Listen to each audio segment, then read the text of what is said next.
General to Richard, great to see you. Thanks so much for joining us.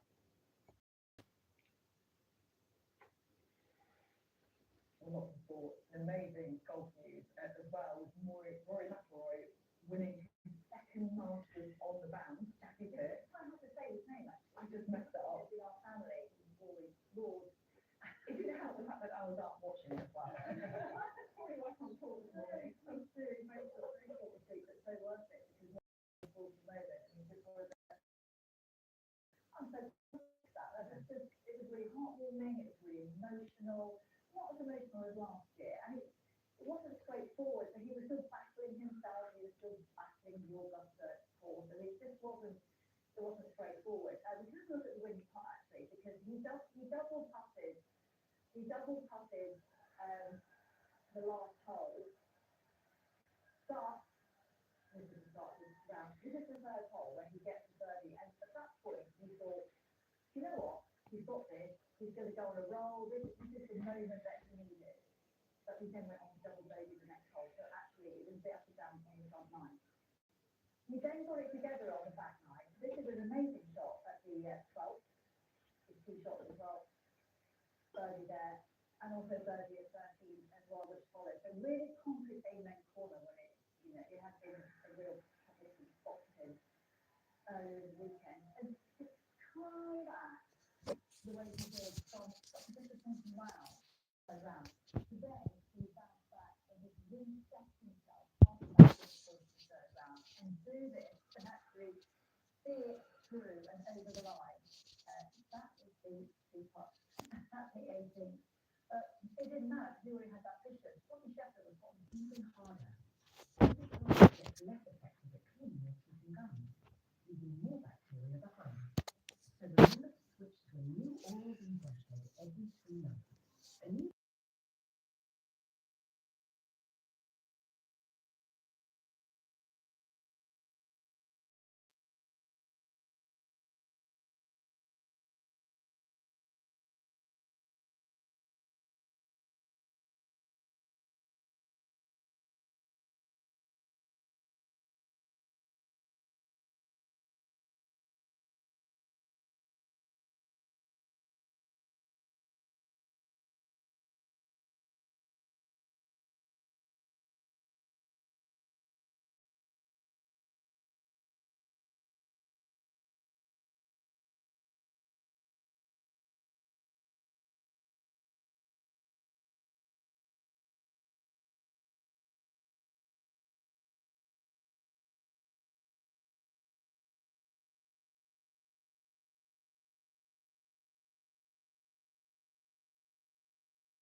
Master again. Rory McIlroy makes history, taking the golf title for the second year in a row. coming up, we're also going to be talking to the impressionist and comedian Rory Braminac about how children with special educational needs are ignored by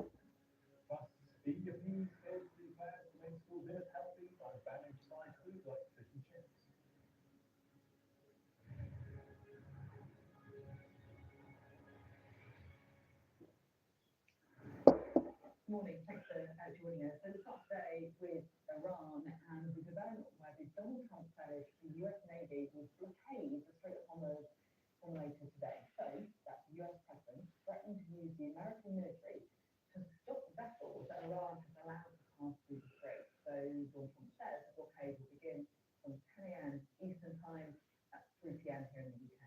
President posted on True Social that any Iranian who fires at us or peaceful vessels will be blown to hell.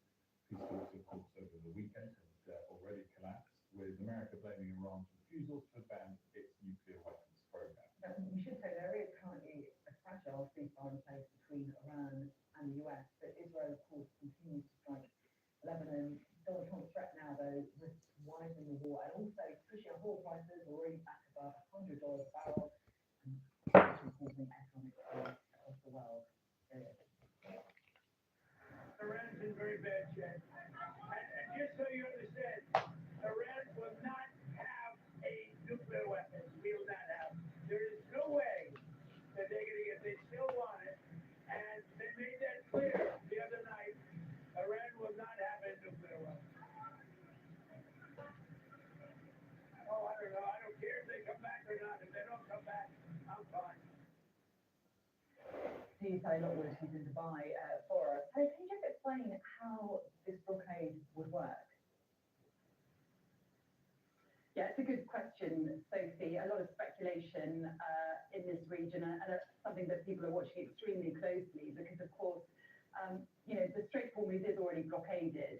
So people are asking, why is Donald Trump trying to blockade a waterway that is already blockaded by the Iranians? Well, it's because since the war started, Iran has continued to export the same amount of oil as before the war, and in fact, they're charging a higher price for it.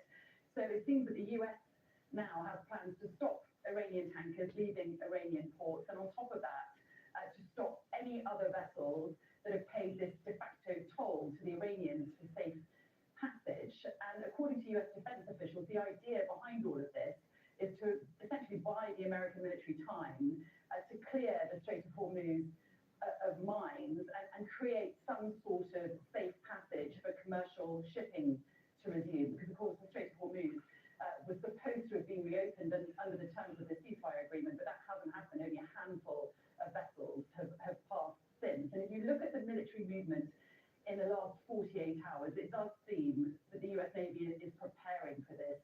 2 US Navy destroyers passed the Strait of Hormuz over the weekend, the first US warships to do so since the war kicked off. There's a big US Navy presence around the Strait of Hormuz, including the aircraft carrier, the USS Abraham Lincoln, which is in the Arabian Sea. And overnight, there was also an intense wave of US Air Force transport aircraft that were tracked moving towards the Middle East. So it does seem they're preparing for something significant. The big question is, how is Iran going to view this, and how are they going to respond? They have a big geographical advantage because they control the entire northern coastline of the Strait of Hormuz. So any efforts by the US Navy could be attacked by drones.